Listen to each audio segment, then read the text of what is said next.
Hey, welcome to Backyard Bows. I'm Brandon, and today we have another expedition. This is kind of the big brother of that 29 that we did a couple weeks ago. This is the other new bow that they've come out with this year, the 35. So now they have a 29, 20, 31, 33, and a 35. This is actually the longest axle-to-axle hunting rig that we have had in here for a review. So I'm excited about that. And we're also gonna do this review a little bit differently than we've done the ones in the past. If you would like that more in-depth review on the bow itself and the company, watch the 39 or the 21 that we just released. Those go a little bit more in depth. Today's gonna be more of a performance review. Usually we give you the first shots of the freestyle on camera. We do the speed sound test grade. Today we're gonna give you that in between. We're gonna show you beginning to end what our freestyle shoot looks like, how I go about getting my 200 reps in before I really sit down and give it a grade. I think it'll be a good variation from what we've done in the past, but we'll go over the specs and then we're just gonna get to shooting. So, like I just mentioned, this is 35 inches axle to axle, 6-inch brace height. It's still under 4 pounds with this Magnite material for the riser. It's 3.9 pounds, gets a 340 on the IBO, which is awesome. That's something that we saw this year. They kind of bumped up those speeds. It is going to come with that option to change the angle of the grip, just like we saw on the 29. The one thing that it did not come with is that position for that lower stabilization spot. On the 29, it was so compact that just wasn't even a possibility. But they give you those two options with this bow. I love this binary cam system they have on here. It's very simple to tune, very simple to work on. I've loved it more and more each bow that I've had in-house. You got 50, 60, 65, and 70 pound limb options. You have a little bit of wiggle room with your let off. You have this rock solid dual string stop on the bottom, top and bottom of that cam, which I also love. And then you get 26 to 32. So they are gonna split it up into two mods again, 26 out to 31, and then you get that 31 and a half and that 32, which gets you out to those longer draw lengths with that long draw mod. You know, this bow, I think, being a little bit longer axle to axle, where the 29 to me at times was a little bit unstable just because it's so compact. I'm a 30-inch draw. I think this one's gonna feel a little bit better. I can't believe it still gets 340 on the IBO, which is awesome. So they got green, flat dark earth, this sniper gray, black. You get to mix and match the limbs. As we saw on the 29, you can customize and dip that hardware.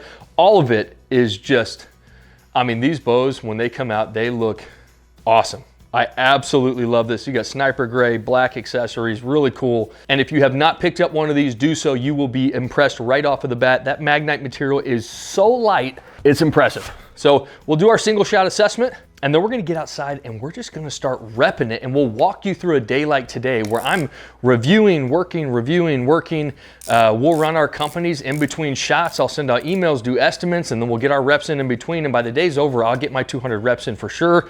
And then we'll sit down and give it that grade. I'm also excited to see what it's gonna get in that speed test with the same IBO as the 29. Pretty impressive for being a 35-inch axle-to-axle bow. So I'm expecting this to be a hair smoother, just having that longer axle-to-axle than the 29, but we will see. It's still a good pull. And again, they kept those speeds up. It's a hair smoother in the transitioning, and I think that has to come with my draw length, the axle-to-axle length, my bowstring angle at the end. It's not as a harsh transition as the 29, kind of getting into that back wall, getting over that second hump. This one's second hump smooths out a little bit nicer. It's still a good pull at the beginning to kind of get it going, but again, you're getting some really honest speeds here with that 340. So a little bit of vibration in the hand, but I think this one's gonna balance a little bit better than the 29 naturally. Bowstring angle will be cleaner. A little bit longer axle-to-axle platform to shoot from. I'm all the way out at 30, so I think this one will suit me a little bit better. Like I mentioned, we have not had a 35-inch axle-to-axle bow in here, so I'm excited to get outside and shoot this. It's humming. If you're a 32-inch draw length, I can't imagine the speeds you're gonna be getting at 32 inches. You could have a heavy arrow, and I'm sure this thing is just gonna be just humming. So awesome option for those long draw guys. And then they got every option in between at those different axle-to-axle lengths. You got a bow for everybody now. That was the cleanest one, but man, those are humming. So after we give those shots on camera, what I'll do is I'll kind of set up myself a little desk outside. If it's real nice, I'll send my emails, respond to anything, do a little bit of editing. I got my little 6-pack of arrows, and in between, I'll just shoot. So I'll shoot all day long, do a little gardening, mess around with the chickens, dogs, whatever it is. I'll go back and forth from shooting and trying to be as productive as I can.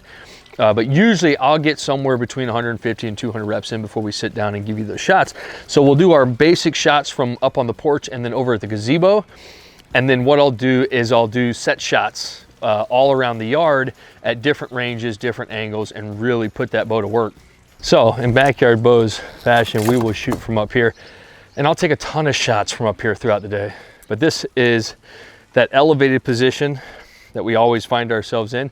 Down here, we got a boar at 25 bucks at 32 of them, quartering in different positions. I love the draw on this. To me, has smoothed out significantly and noticeable from the 29 to the 35. For me, being at the draw length I am, I would say naturally, I can just tell too, the stability on this is a hair better as well. I will shoot this as much as I can. Now the sequel from last week, I shot that thing probably 300 times. I mean, we shot that thing all day into the night. I was even back inside repping. So each bow is different from what I'm allowed, you know, or able to do. This in the 29, like I'll put as many as I can, but man, it gets strenuous after a while. Let's go to the gazebo. So after we get off camera, what I'll do is I'll shoot my 6. I have the kids go get them, bring them back, do a couple things, shoot them, have the kids go get them, bring them back. But we'll run through these right here. We'll just climb this 3D ladder we have, and we're gonna go all the way up to 50. Occasionally, we can step outside the fence, get a 60-yard shot in. I'm thinking about how I'm going to get, when I get this new target, how I'm gonna organize it to where I can add a 60-yard back here safely. But that's something else that I'm thinking is to come. Something that somebody pointed out is that when this double draw stop, I guess they could hear it from the review on the 29 or a reel I made, but when the double draw stop comes over and hits some strings, it kind of makes like a tick, which you can hear. But other than that, the bow was kind of like just average sound, the 29 was. So now we'll go a buck at 30.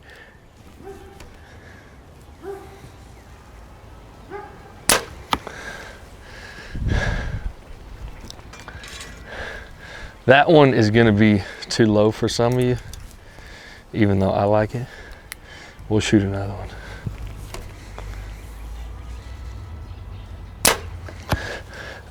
Now, let's go to a gray wolf at 35. Man, this thing for a 35-inch axle, this thing is flinging them. God, performance is such a hard thing to assess in like reviewing a bow, and you get guys that do it various ways. If in my performance grade at the end, what I'm factoring in is maybe 20% for a draw cycle, 80% for kind of that fit finish and stability, or 20% for draw cycle, 20% for that fit finish, and then 60% for stability. So really what I'm looking for is stability, and that's where the full draw stall, the quick 50 comes into play.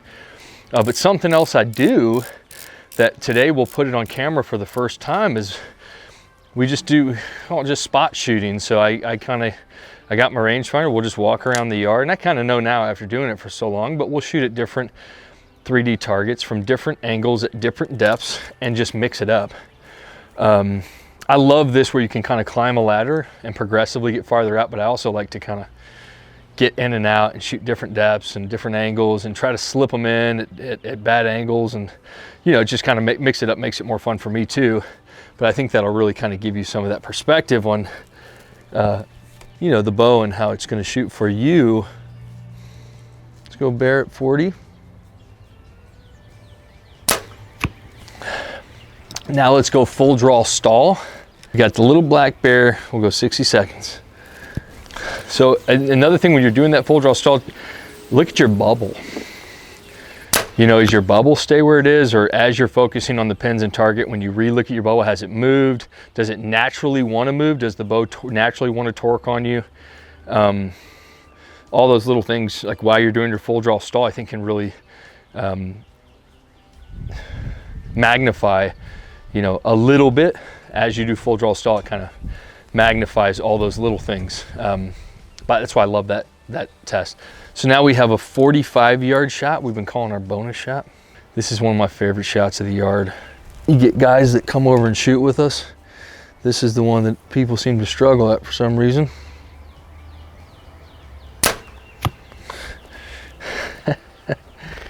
Again, that deer is gonna drop. That's gonna be a hard shot, but I'm gonna shoot just one more, okay? For you critiquers. Xpedition to me was something that was not on my radar. I was not aware. Man, we started Backyard Bows, and it's just one of those companies that I've been pleasantly surprised. I love working with them. I love working with their bows. I can't wait to see their next aluminum riser bow, you know, that kind of mid-range $1,000 bow, flagship bow that we've seen.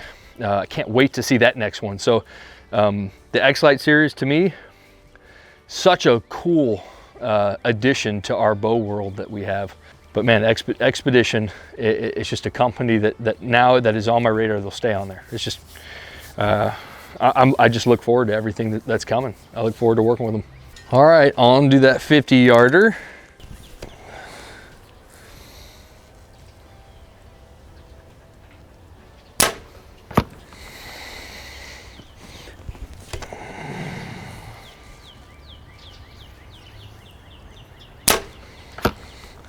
Better.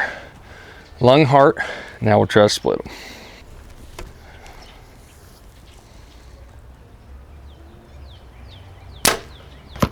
them.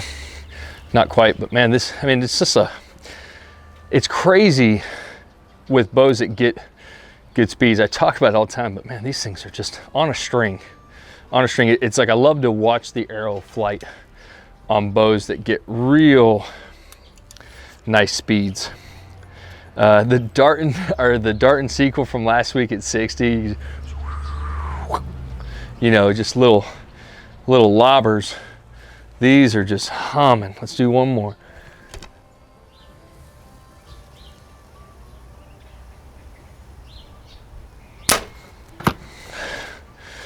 Man, you can't deny, once you get out to 50, you know, and we get guys still that'll comment like, I'm not quite there. I'm just not out there. Maybe you don't want to ruin your arrows, or you're just not comfortable. Shoot 50. I think just a 50 is just a real good clarifier to stability of a bow. Just from 40 to 50, that jump to me is just, it tells a lot. It's a, you know, very truthful about the bow. Now we'll show you some set shots. So really what I'll do is, and I like certain areas of my yard where we shoot from. It's kind of like my go-to, but like I love shooting at different targets from different angles. So here, you know, and sometimes I'll guess, you know, especially like when I'm getting into my hunting season, I'll kind of do like a guessing game, see if I can judge the yardage. But here for the reviews, so we have the bear at 30, okay, and really we'll just kind of move around, do different shots, different angles, different footing.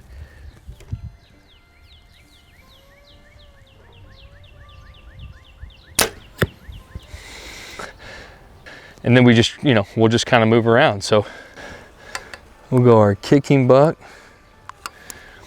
35 yards. Man, on a day like this too, springtime finally, sun's out, snow's melting. When you got that sun on your face and the conditions are right, you can just shoot and shoot and shoot.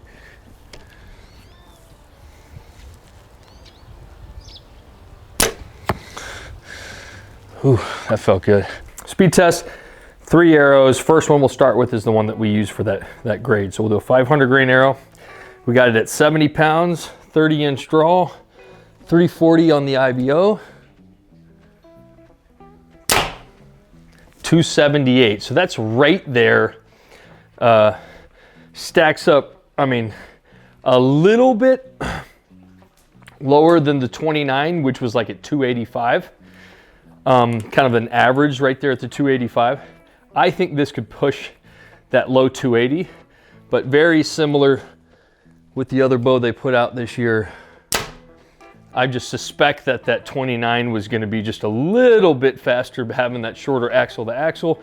Even though they're the same 340 IBO, those more compact bows seem to kind of hold that strength up as you increase that arrow weight. So 273, 284. Ooh, now we're going to have a shoot off. We'll shoot 5 arrows, take the average. If the next 2 are in the 80s, gets that 8 out of 10. Again, people always talk about my speed test. I can sit here and shoot this thing all day, and it might vary a little bit here and there, and we'll just do the first 5 shots so we're not in here forever. 278, so it gets a 7 out of 10. That's great speeds, okay, for a 35-inch axle-to-axle bow. Let's go ahead, we'll do a little variation test. We'll go lighter arrow. This is 440 grains.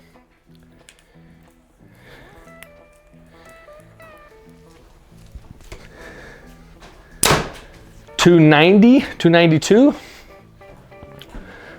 And then we will go a little bit heavier arrow. It's 550 grains. No, this is 560 grains. I'm going to 263, 266. So awesome speeds. I would say, just off the top of my head, if I was to average out all the bows that we've got in here and done speed tests with, this 500 grain arrow, that's right almost exactly where all these bows are. So keep that in mind too. The speed test and the sound test, if you were to take the average of all the different bows we've got in here, they would probably all range with a 500 grain arrow at 70 pounds, 30-inch draw, a 10 feet, maybe 15 per second variation. There's every once in a while you get one that's way slower or get one that's like real fast, but like most of them are right in there. Same with the sound test, which we'll do in just a second. Most of the bows are right in there, 89 decibels to 92 decibels. Every once in a while you get one that's real quiet, every once in a while you get one that's real loud, but most of them are right in there. So as these bows are advertised to you with these IBO speeds, I mean, they're all gonna be right in there in the 280s. With a realistic hunting arrow. Anything over that's bonus. Anything under that, as long as we're hugging that 280, is fine. Let's get a sound test. We'll shoot a couple with this new bag.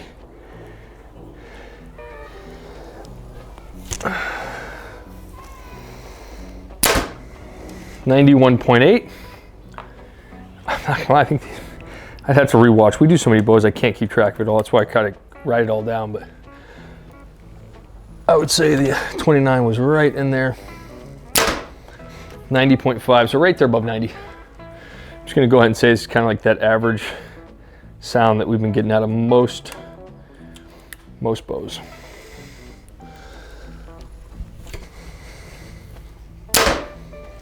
.91.5. Okay. All right.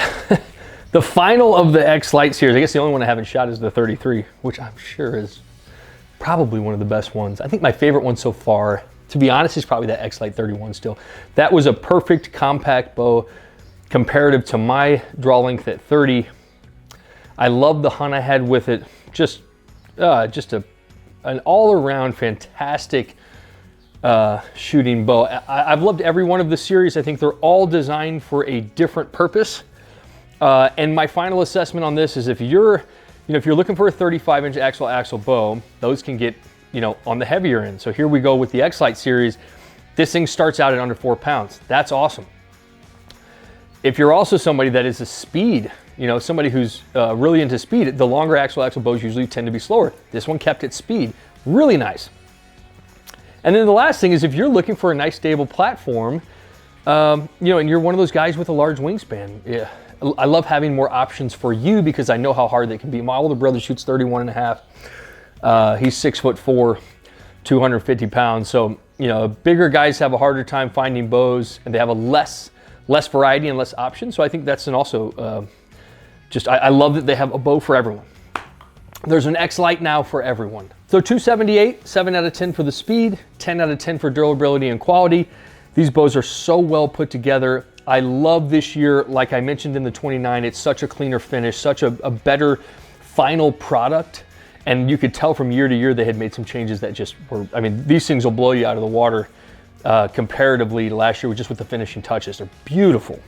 But the entire bow, top to bottom, very high quality, very well made. And then you have that Magnite riser, there's really nothing that compares to it on the market right now. So 10 out of 10 there. I gave it a 9 out of 10 for the appeal. I like the Sniper Gray. I really loved that bottomland in the 29.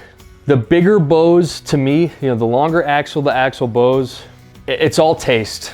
But man, as much as I love the way that all these other ones have looked, this one, I mean, this is just a massive bow to me. And again, some people like that, and that's kind of what you are geared more to. For some reason, I'm drawn more towards the compact bows. I always have been, even at my draw length.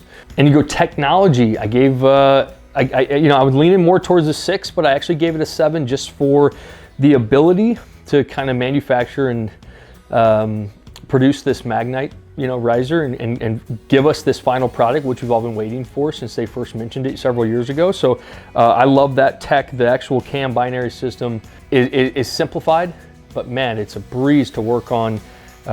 It's probably one of my favorite to date, just on cam mod cable system. That just, the tunability of these are awesome. I like the little bit of play you have with the grip. I like that touch, but I think for the most part, it's a basic technology, and we talk about this all the time. Simple is better to me sometimes in the archery world, but that's just our grading system and how it works. So this final number that we give, don't focus too much on that. Always get out and shoot that bow. No matter what grade I give it, you could come up with something completely different. I'm a numbers guy. I like throwing a numbers at it at the end. And then performance, I went ahead and gave this a 9. Okay, the draw cycle smoothed out a lot for me.